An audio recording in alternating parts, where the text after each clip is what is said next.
Se on Heinisen Simo, puhdas vesi. Terve! Terve! Mitä sinä haluaisit tietää puhtaasta vedestä? Kukaan meistä ei saa vettä puhtaaksi kunnioittamatta luonnonlakeja.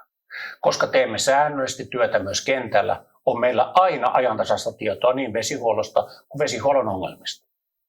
Haalaritöiden lisäksi järjestämme myös vesikoulutuksia.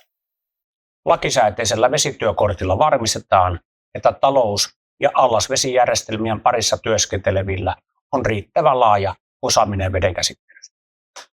Järjestämme jatkuvasti erilaisia vesihuoltoalan koulutuksia ympäri Suomea. Tänä kesänä kiertoimme kattaa seuraavat paikkakunnat.